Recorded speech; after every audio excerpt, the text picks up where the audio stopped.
In the third year of getting back together with Xiang, he cheated again. The person he cheated with is the same as 3 years ago. When we ran into each other at a restaurant, he lied to me, saying that was his client. In the next moment, he shielded the client behind him, looking at me with suspicion and wariness. I know he is afraid that I will go mad again and hurt the one he holds dear. But I just stepped forward, straightened his slightly messy tie, and said gently, "Okay, I understand. Don't drink too much, remember to take safety precautions." As soon as I finished speaking, I suddenly felt that my reminders seemed unnecessary. So I changed my words. "It's fine if you don't do it, no worries." I considered myself to be gentle and considerate enough. But for some reason, Xiang Yi's expression darkened. The restaurant was very quiet, and even conversations were deliberately kept at a low volume. Only occasionally could one hear the faint sound of knives and forks touching the plates. The decor was also thoughtfully arranged. Apart from the roses, no other fresh flowers could be seen. Of course, those who came here for a date were also lovers. Perhaps there are others like Xiang, but both sides tacitly pretend to be affectionate. As if I had not seen Xiang Yi's sinking expression, I gently nodded to the lady behind him and turned to leave. My friend walking with me whispered, "Why aren't you angry?" Angry? It seems there really isn't any. Maybe I was angry before, but it didn't do any good. I even paid a heavy price for it. Such a price, I cannot afford to pay a second time. I smiled calmly and said, "There's no reason to be angry. He was just here to meet a client." My friend looked at me in silence, her gaze revealing complexity. I knew what she was thinking, but I couldn't tell her that this was the first lesson that Xiang taught me. To learn to turn a blind eye to his matters. At the end of the dinner, Xiang was waiting for me in front of the restaurant in his car. I looked at the taxi hailing page, still waiting in line. So I didn't refuse, opened the back door and got in. Sure enough, there was someone in the passenger seat. She turned her head and smiled at me, both reserved and proud. "Sorry, Mrs. Xiang, I get car sick." Yi felt sorry for me, that's why he let me sit here. There's no other intention, don't misunderstand. Xiang opened the car door and sat in the driver's seat, as if casually explaining, "It's just a position. If you mind, I can have Xiao Xiao switch back with you." I nodded gently, still warm and considerate. "It's okay, I understand. I brought some motion sickness patches, Miss Shen. Would you like one? It might help a bit." Shen Qiao didn't say anything. Xiang also fell silent. The car instantly returned to silence. It had started to rain outside at some point and it looked a bit cold. My friend sent me a message, asking if I had gotten in the car and if I needed her to come pick me up. I lowered my head to reply to the message, not noticing that Xiang Wei was gripping the steering wheel tightly. After a long while, he finally started the car just before the rain began to pour. Shen Qiao spoke again. "Let's drop off Mrs. Xiang first. Her place is closer from here." Upon hearing this, Xiang and I almost spoke in unison. "Sure, no need." I was taken aback for a moment. Then I understood Xiang Yi's intention, and took the initiative to respond. "Indeed, it's too late today, and it's pouring rain. Going back and forth would be too much trouble. Why not stay over? I just messaged the nanny to have her tidy up the master bedroom and the guest room. ... Before the words were out of his mouth, Xiang suddenly slammed on the brakes. The tires screeching against the ground. My forehead slammed hard against the back of the passenger seat. Before I could register the pain, I heard Xiang say in a deep voice, "Get out." I realized I had misunderstood the sacred intent again, so I kept my mouth shut. I decisively took out the folding umbrella from my bag, opened the car door and got out. The rain was heavy, and the folding umbrella couldn't provide any cover. I was quickly soaked. A car drove past me, splashing up the accumulated water, which soaked my pant legs again. I glanced down for a moment, and when I looked up again, I couldn't even smell the exhaust from the car. In the end, I could only shamelessly message my friend, asking her to come pick me up.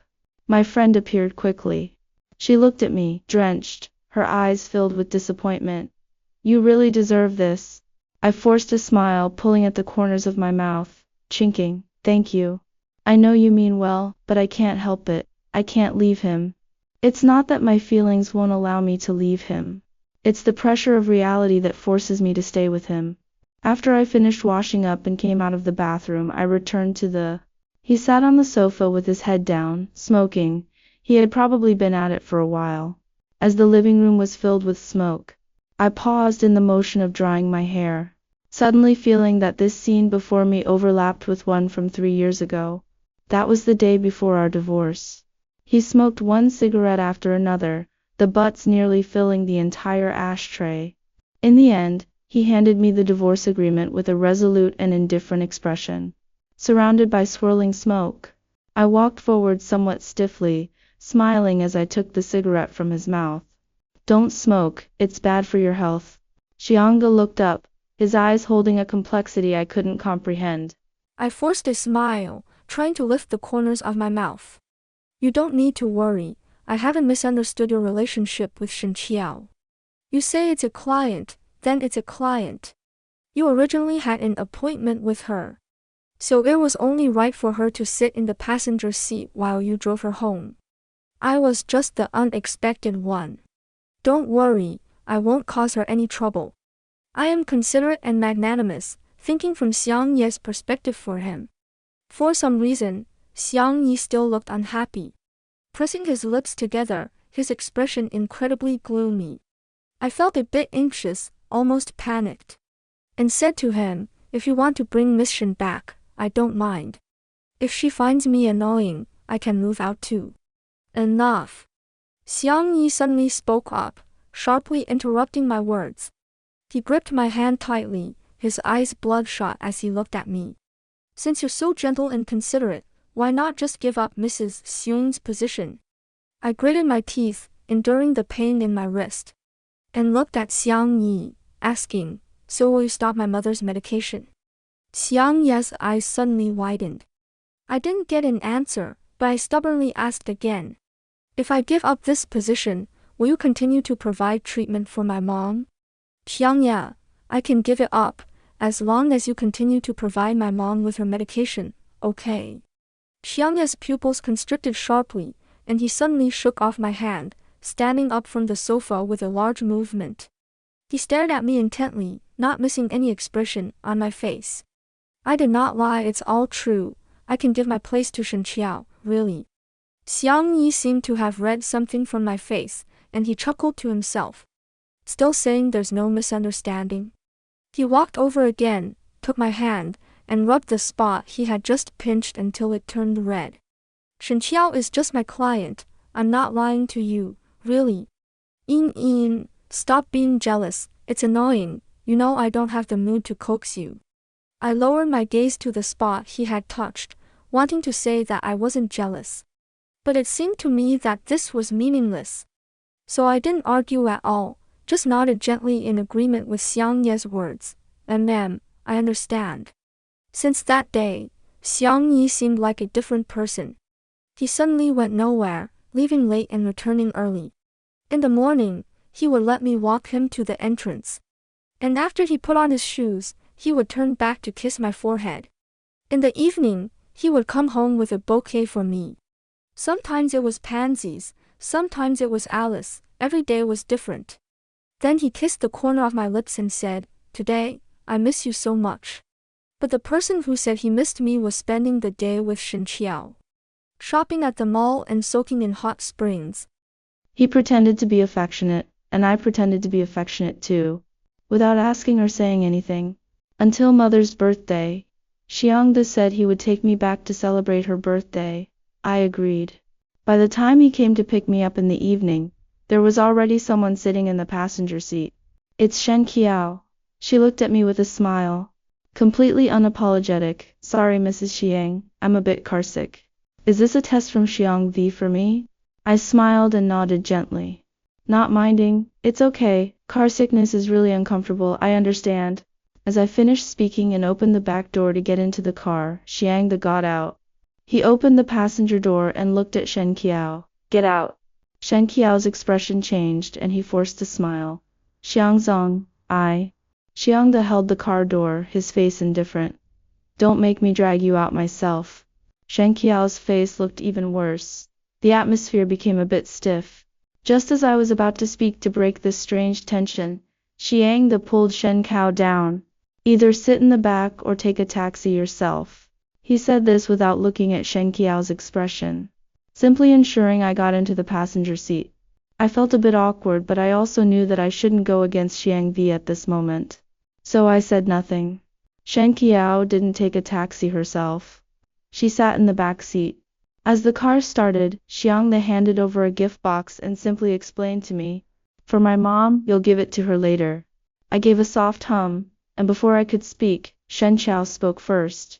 "It's an emerald necklace that I chose for the general. It's beautiful, isn't it?" I touched the gift box and smiled gently. "Yes, it really is beautiful. See the one who says they miss me. The body is always with others. How could I dare to believe it? Mother's birthday wasn't celebrated grandly, just a few people from the family." She really liked Shen Qiao, thinking that she was articulate and charming. I heard that when I first divorced Xiang De, she had tried her best to match him with Shen Qiao.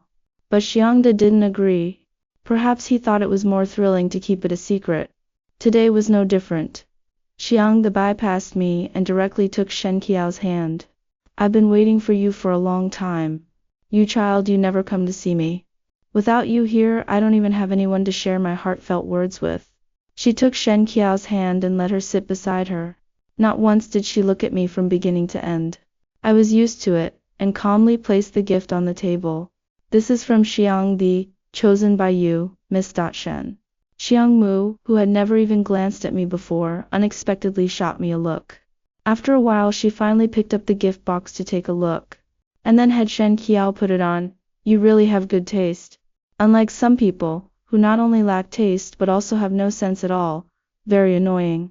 If it were in the past, I would have definitely walked away long ago. But now I just stood by quietly, listening, unresponsive like a corpse." Xiang the frowned, suddenly feeling that something was off. It seemed that ever since I ran into him and Shen Qiao at the restaurant last time, it had been like this, too calm, or rather indifferent. For the first time, Xiang the got drunk in his own home. For some reason he kept seeing Yu Yin standing by the side, her head lowered, silent, seemingly indifferent to everything. Really indifferent. Xiang the drank even more alcohol. Unable to go back, he could only stay overnight at the ancestral home. Shen Qiao also stayed overnight. In the room next to mine and Xiang Yi's. A deliberate arrangement.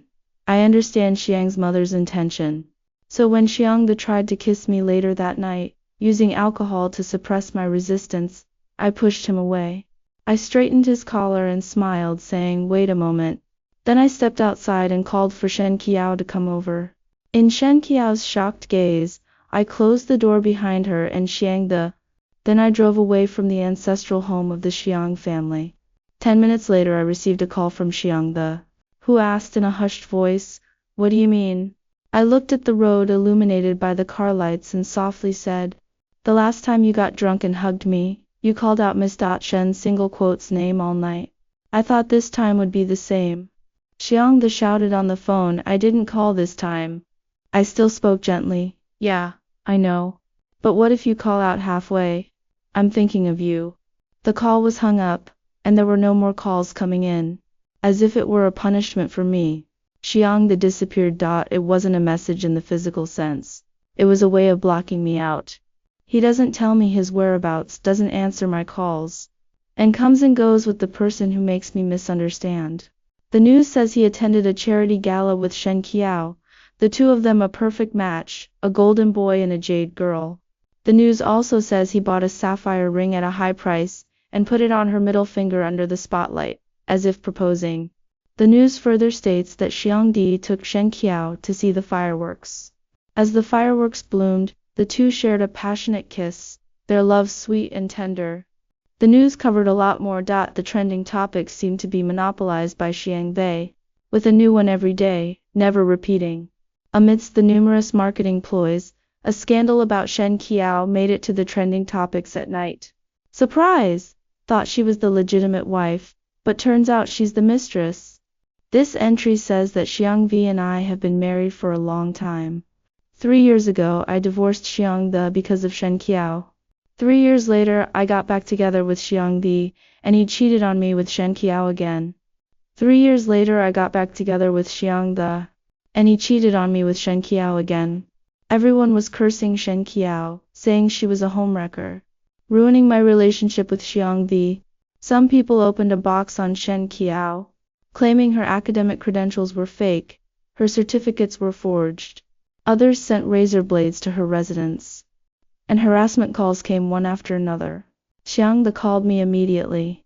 He patiently said, "Yin Yin, those are just for work, a performance for outsiders, don't take it seriously. Be obedient, go delete the post, don't make it difficult for me." Xiangdi would pin the blame for the Hyacian Bridge incident on me, and I wasn't surprised. This wasn't the first time he had done this. The last time Shen Qiao lost the match, he was criticized all over the internet. Xiangdi also said it was my doing and asked me to delete the post. I said I couldn't delete it. He then used AI to synthesize a nude photo of me, creating a completely fabricated incident. I used my trending search to suppress Shen Qiao's trending search. He clearly said that Shen Qiao is a client. But every time something happens, he pushes me aside and protects Shen Qiao behind him. Perhaps I had long since gotten used to it, so I wasn't surprised. I calmly thought of ways for him. The post wasn't made by me, I have no way to delete it. Miss.Shen is a public figure. Check if she has offended someone. Xiangvi did not speak. But on the phone, Shen Qiao's crying voice came through. But. Aren't the only ones who dislike me, hate me, and misunderstand me just Mrs. Xiang? Dislike, hate? It seems there aren't any. As for misunderstandings, then there was even less. Could it be that her relationship with Xiangvi isn't real? So I said honestly, Miss.Shen, you misunderstood. I don't hate you, resent you, or misunderstand you. The crying over there grew louder. I felt a bit helpless and had to say to Xiangdi, "Why don't you have someone post my picture again? As long as what I do is worse, the voices cursing Miss.Shen will probably be quieter. Do as you see fit. I don't mind." A crack sounded on the phone, as if something had broken. I didn't say anything, waiting for Xiangyi's next instruction. However, Xiangdi said nothing and hung up the phone directly. After waiting for a while, when I looked at my phone again, I found that all the posts cursing Shen Qiao had disappeared. There were also no negative news articles about me. Even the news from 3 years ago has disappeared. It turns out that to settle a scandal, money and power will suffice. There's no need to use one person's scandal to suppress another. I smiled silently. Countless rumors and unspeakable words crawled across my phone through the network. The insults flooded in through private messages, texts, friend requests, and voicemail, trying to drown me. I turned off my phone, made an effort to ignore it, and pretended as if nothing was wrong while going to the hospital to see my mother. She was so ill that she had lost all her hair, and even the hand that held mine was shockingly withered. "Yin Yin," Mom softly called me. "Did I drag you down?" She nosed out my face, instantly turned pale, yet I dared not show a hint of it. I tried my best to hide the panic on my face, making myself appear nonchalant. "No. Those are all lies, don't believe your mother." Mom said nothing, just gently touched my face. It seemed like she believed my words. But by the time I went to the hospital to consult about her condition, and returned to the ward, she had already opened the window and was sitting on the windowsill. As I pushed the door open, I saw her turn her head and smile at me. "Yin Yin, Mommy loves you." Thud! Her broken body made a cracking sound as it touched the ground. I stood frozen in place, a ringing in my ears. My throat felt as if it were stuffed with a ball of cotton, unable to utter a word. Mom is dead. The building in front of me was jumping. Sadness seemed to be pulled away with her when she jumped, and I felt not a trace of sorrow. I don't even know what I'm doing. In a daze, like a walking corpse. It seems like Xiangdi has arrived. He helped me take my mom to the funeral home, arranged her appearance, had her cremated, and placed her ashes in a box, which he brought to me. He then took me to the cemetery and buried her in a small, dark, and damp spot. The rain was pouring heavily. Xiangdi held my hand with one hand and raised an umbrella with the other, softly explaining to me, "I've checked the video as AI generated and I've taken care of it. The people who insulted you have also been dealt with, and those who were gossiping in Auntie's ear have been taken care of as well. Yin Yin, don't worry, ... The thunder suddenly crashed down, shattering the tranquility of Xiang. I heard myself calmly call out to him, Xiang, let's get a divorce. The rain continued to fall and the thunder did not cease. Xiang seemed as if struck by lightning, holding the umbrella and pulling me along, completely still. In just a moment, he resumed pulling me forward as if nothing had happened. Don't worry, I'm here for everything. If you're scared, we can go south. It's warmer there and you can stay as long as you want. If you don't want to go south, that's fine, then let's go abroad. I remember you're good at painting. Do you want to pursue further studies? He chose to ignore my words, as if he hadn't heard anything at all. I stopped in my tracks and stood still.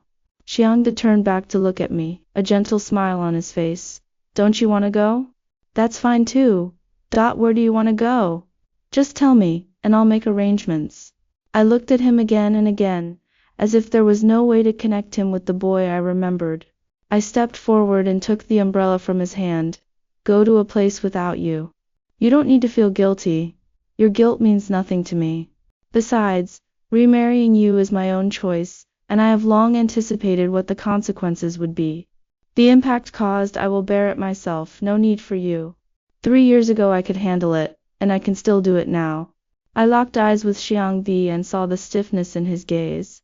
After a while I heard him ask amidst the sound of the rain, So you agreed to remarry me all because of your mother's illness? At this point I had no need to hide it anymore, so I nodded slightly and admitted. The first time I divorced you I was full of pride, thinking that even without you, I could cover my mom's medical expenses. But the truth is, I couldn't manage it at all. The medicine was too expensive, and the money I got from the divorce ran out in less than 6 months. Do you know how I got through that time without money? My mom was lying in a hospital bed, and because there were no medicines, she endured the pain to the point of biting her own mouth raw. Yet she still told me it was fine, that it didn't hurt. The hospital kept urging me to pay, calling me over and over. I delayed for a month and finally managed to scrape together some money. But it wasn't even enough to get my mom a room with a bed. She had to stay in the hallway. I wanted to find a job, but they all looked me up online and said I was unclean, that I had a bad reputation, and they were afraid to hire me. Those who have never been online ask me about my work experience. But as soon as they hear I'm a full-time housewife, they read and don't reply. I take odd jobs, even if I only sleep 3 hours a day. The salary I earn in a month is barely enough to buy myself a bottle of painkillers. I watch my mom in bed, writhing in pain, feeling utterly helpless. I look at Xiang and gently turn the umbrella. It is only at this moment that I realize, without you, I am nothing. I wonder, what is the pride I've been holding on to really worth? It turns out it's worth nothing at all. So when you came back to me to remarry, I agreed. You are very generous. The allowance you give me allows my mom to stay in a hospital bed with a private room. I don't have to take on odd jobs just to buy painkillers. And those medications that I couldn't get even with money I can now have. With ease I can make my mom feel a little better. So what if I sell myself to you? The space under the umbrella is too small. I didn't mean to specifically hold the umbrella for Xiang. His shoulders quickly got soaked by the rain, and the non-waterproof pant legs were also drenched halfway. Perhaps it was the cold. His face looked a bit pale. Even the color of his lips was faint. I don't know. Well, you didn't ask and I didn't say. I understand that you're very busy. I smiled and stepped forward to straighten his collar one last time. I really appreciate you. At least before my mother died, her physical pain was greatly alleviated. Although she didn't die in a very dignified manner, your money was indeed very helpful. That's it then. I brushed the rain off Xiang's shoulder and took a step back. The divorce agreement is in the drawer of the vanity in the master bedroom. Take a look, I signed it. Goodbye, Xiang. When Xiang got home, it was already evening. The house was very quiet, and only the nanny came out from the kitchen upon hearing the sound. When she saw him, her mouth fell open in surprise. Sir, you ... Through the mirror above the shoe cabinet in the foyer, Xiang saw that he was completely soaked. His hair was wet and stuck to his face like a water ghost just pulled from the river. This was the second time he found himself in such a predicament. The first time was when he decided to reconcile with Yu Yin. He was the heir of the Xiang family, born to be held in the palm of others' hands. There is nothing he cannot obtain, even the stars in the sky, if he wanted them. He would have someone set up a ladder to pick them for him. Only with Yu Yin did he stumble twice. After his first divorce, he thought he had gained freedom, no longer bound to the trivialities of family, preserving his already dwindling morals for the sake of just one person. So he couldn't understand why Yu Yin was acting as if she would die just because he had an affair. So much so, that when he had just divorced Yu Yin, he was extremely happy. Staying in the club until dawn had almost become a routine. But this routine only lasted for 2 months before he found it unbearable. Especially when he returned home, there was no one in the house except for the nanny. There was no warm soup, no one waiting for him at the entrance. The living room lights were always off, never having been turned on just for him. He began to feel uncomfortable with being the only one at the dining table. He was unaccustomed to the gifts he brought back from shopping for others, with no one there to receive them. Not used to waking up at midnight, the other half of the bed was empty. So he disregarded the advice and shamelessly went back to find Yu Yin. He didn't know that Yu Yin was not doing well, and he didn't care. Xiang Dioni knew that when he proposed to remarry, Yu Yin looked up at him. What filled her eyes was not joy, but a kind of exhaustion that had reached its limit, a numbness and emptiness. The second time he found himself in a predicament was now. Yu Yin no longer wanted him. She took his umbrella, drove away in his car, leaving him to stand in the cemetery, drenched by the rain for nearly 3 hours. Is this revenge? Xiang forced a bitter smile. What about the lady? Has she come back? The maid glanced at him cautiously and shook her head gently. No. She just called and told me she wouldn't be coming back, asking me to throw away the useless things in her bedroom. Xiang looked dazed, and after a long while he nodded and stumbled back to the bedroom. He found the divorce agreement in the drawer of the vanity. Just as Yu Yin had said, she had signed it. The date on the signature was quite early. It was the day after he ran into him at the restaurant meeting Shen Qiao. So it was all planned out in advance. Well done, Yu Yin. Xiang almost gritted his teeth as he grabbed a pen, impulsively ready to sign his name. But just as he finished writing the surname of this person, he couldn't bring himself to write the rest of the name. Why can't I continue writing? It's just a divorce. It's not like I've never been divorced before. A mere Yu Yin, can she really influence him? Xiang felt a bit of hatred, hating himself for being so useless, for not amounting to anything. He had been dumped, yet here he was, reluctant to sign the divorce agreement. He struggled for a long time, forcing himself. But in the end, he could only throw the pen in a fit of rage and tear the divorce agreement to shreds. He collapsed on the floor, holding the pile of shredded papers, and finally buried his face in his hands and cried. After leaving the cemetery, I drove straight south. I listed the car on a second-hand platform and sold it for a good price. With that money, I went to a city further south. In that city, I rented a small one-bedroom apartment and bought some art supplies. When I have free time, I go to the park to sketch and paint. There I met a little girl dressed in Lolita fashion. I painted a picture for her, and she told me that I could register an account and take orders online. She taught me how to register an account and how to publish my works, how to watermark the work to prevent others from stealing images. That day, I drew a lot and posted a lot. That little girl even told me that I could check out web novels and comics. Drawing some fan art could also bring in some traffic. I followed suit, reading a lot of novels and comics, and drawing many fan art pieces. Then one day, somehow, someone came to me to commission a piece. Gradually, the number of people requesting commissions increased and my fan base grew. I started drawing some short comics, then created some short stories, and gradually transitioned from short pieces to longer ones. A studio extended an olive branch, saying they were willing to offer me a higher platform. I looked into that studio and then went there. In the first year my long comic was published. Sales were lukewarm. In the second year my art collection was also published. After it was put on the shelves, it sold out in just one day. In the third year, someone bought the rights to my comics to adapt them into an anime. The anime was released, I became a little famous. Then I was outed by someone. Someone recognized me. In a single night, countless haters flooded my comments. The various curses echoed endlessly. I was once again nailed to the pillar of shame. Everyone has judged me guilty. They scold me for my shamelessness. You scold me for enjoying the benefits of feminism while engaging in competitive behavior among women. My account has been suspended and my works have been taken down. Even the studio has been affected. The boss looks at me, his expression complicated. I don't want to do this either. But you know, there are other people in the studio. In an instant, it felt as if I had returned to that dark, sunless time. I said nothing, packed my things, and moved out of the studio.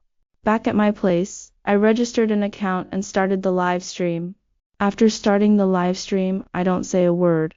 I just point the camera at the drawing, writing, and sketching. Occasionally I look up, and the comments floating by are also insults directed at me. On weekdays there aren't many people, yet the insults outnumber those watching my stream. I painted for nearly 5 hours. Until evening, when the cattle and horses finished work, more people flooded into my live stream. I spoke my first sentence of the day. Do you know Xiang? Yes, my ex-husband. I finished telling the story of my affair with Xiang Wei. Some believe it, some do not, and the voices cursing me still exist. There are also those who speak up to defend me. In this haze of smoke, I sent the evidence I had preserved in the past along with the recently collected evidence to my lawyer. After asking her to help me sue 2 people, I returned to City A. Someone was well aware of my movements. As soon as I got off the plane, I was blocked in my path. It was Xiang. He stood in front of me, looking uneasy. Yin. After many years, he seemed to have changed a lot, with quite a few white hairs at his temples. He also looked thinner. He looked at me, hesitating to step forward. I knew you were coming back today, so I checked your flight and wanted to pick you up. I nodded and looked at this person again through my sunglasses. I found my heart to be even calmer than when I left here a few years ago. Thank you. But I don't need it. I walked past him, pushing my luggage out of the airport, and took a taxi to the hotel. Xiang kept following me. But he should know how annoying he is. Only daring to follow from a distance, without coming over to disturb. I went to see my mom and helped clean her gravestone. Then I went to see the lawyer to inquire about the progress of the case. Finally I found some time to meet with Xiang Wei. He ran to the cafe to meet me. His expression looked joyful, probably because he had encountered something happy. Even the sweat on his forehead seemed to be filled with joy. He sat down across from me, still smiling. Yin, you finally agreed to see me? Gradually Xiang Yi's eyes turned red as well. All these years I should have come to see you sooner. But I dare not. I fear you will bring up divorce. Fear you will start a new family, and also fear that you won't even agree to see me. Yin, Xiang said, holding my hand that was resting on the table. I have cut ties with those people from before. Really, I promise you, I haven't touched anyone else in all these years. I've been waiting for you. Yin, you're back. Can we get back together? No, it's fine if you don't come back. How about I come find you? If you want to paint, I'll help you invest in a studio. Find a professional team to help you publish. If you want to do something else, that's fine too. Just let me know, and I'll help you with it. I don't ask for anything else. I just want to stay by your side. Is that okay? Xiang shed tears. With a face full of regret, his eyes were very red, looking sincere and genuinely remorseful. I looked at him and pulled my hand back. Not really. I called you over not to reconcile with you, but to discuss the divorce. And you know your remorse means nothing to me. I don't need your remorse. I just want us to have no significance, either in reality or legally. No, Xiang stood up excitedly. I do not agree to the divorce. You don't want to see me, so I'll just leave. As long as we don't get divorced, I can promise to never appear in front of you again. I frowned at the person in front of me, suddenly feeling that he was quite mad. What's the point of this? If we've been separated for a year, I can file for divorce directly. Xiang fell silent, staring at me with his mouth agape, tears streaming down the corners of his eyes, looking quite disheveled. For a long time he finally asked me in a hoarse voice, "You clearly gave me a chance once. Why can't you give me another?" Yin Yin, I really didn't touch Shen Qiao afterwards, why don't you believe me? I looked at him and calmly said, even without Shen Qiao, after my mother passed away, I would still bring up the divorce. I told you before, I agreed to remarry because I couldn't afford her medical expenses. Xiang De shouted hoarsely, I don't care, I don't care. I just want you. Before he could finish his sentence, the light in front of him suddenly dimmed. Out of instinct, I ducked back, and a glass of ice water brushed past my ear and spilled behind me. Yu Yin, why are you back after leaving? You shouldn't have come back at all. I glanced over and realized it was Shen Qiao. She had changed a lot. No longer the glamorous figure who used to provoke me by Xiang Yi's side. Now she was disheveled, looking distraught and irrational.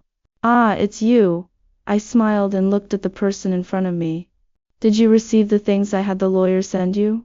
Shen Qiao's face instantly turned pale, and she glared at me coldly, her eyes filled with intense resentment.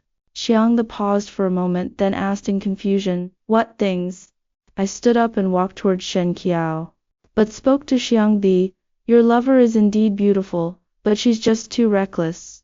What were you thinking? Did you really think it would be like before? That you could casually slander me online and I wouldn't respond, just let you say whatever you wanted? Shen Qiao, didn't you think through what you were doing?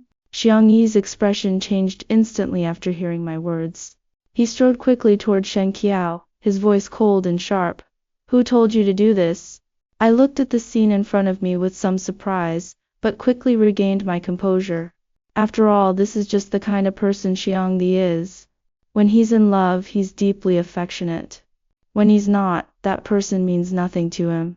Shen Qiao covered her face, staring at Xiang Vi for a long time, then smiled bitterly and abnormally. Who else could it be? Of course it's you. You clearly know how much I care about you. I waited for you for so long, willingly staying by your side secretly. I just hoped you would get divorced and marry me. But what about you? You would rather go back to her than marry me. You would rather keep dragging things out without signing the divorce agreement than even look at me. What exactly have I done wrong to you? Xiang De looked at her coldly. Do you think you deserve it? I told you when you came to me, we're just having fun, so don't take it seriously. If you insisted on taking it seriously, that's your own business, not mine. These words were undoubtedly adding insult to injury, and Shen Qiao completely broke down. What right do you have to say that? What right do you have?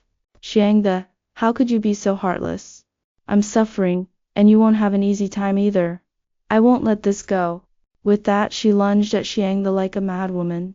Xiang Wei was tackled by her between the booth seats, and then she pulled out a utility knife from somewhere, stabbing it right into Xiang Yi's chest. 1 stab, 2 stabs, 3 stabs, puchi, puchi. The blade met flesh, producing a chilling sound that sent shivers down the spine. I quickly stepped back, leaving the booth away from that madman. I swiftly took out my phone to call the police. In my ears were the screams of the staff and customers, along with the sounds of various panicked escapes. A bold person rushed forward, pinned Shen Qiao down, snatched the weapon from her hand and pressed her firmly to the ground. Shen Qiao was still cursing, but as she cursed, she suddenly started to laugh. And as she laughed, her voice faded away. Meanwhile, Xiang Wei had long since collapsed in that narrow booth, motionless. Blood flowed out from beneath him, sharp and foul. I called the police and stood there, feeling cold all over. Just 5 minutes ago we were still talking, and now he lies there, motionless. Xiang De is dead. He was stabbed 10 times in a retaliatory attack by Shen Qiao and died on the spot. There was no need to drag him to the hospital. They could have taken him straight to the crematorium. When Xiang's mother found out, she was greatly shocked and fainted on the spot, unable to catch her breath, paralyzed. And I, the second wife who was planning to get a divorce, unexpectedly became the final decision maker. Out of respect for Xiang Yi's substantial legacy, I kindly took care of his funeral arrangements. I casually sent Xiang's mother to a nursing home, regularly sent them money, and never visited her again. With Xiang Yi's inheritance in hand, I returned to the south. I opened my own studio, negotiated collaborations on my own, created drafts, and sought out companies. Investing in myself. Until my work is seen by more people. Until my life is more free. In the name of the wild. Or my husband. Although dead, a woman whose husband has died is more pitiable than an unmarried single woman. She can bring more benefits. Though I don't quite understand it and don't want to admit it, that's the reality. But it doesn't matter, it has no effect on me. Because money is more desirable than any relationship.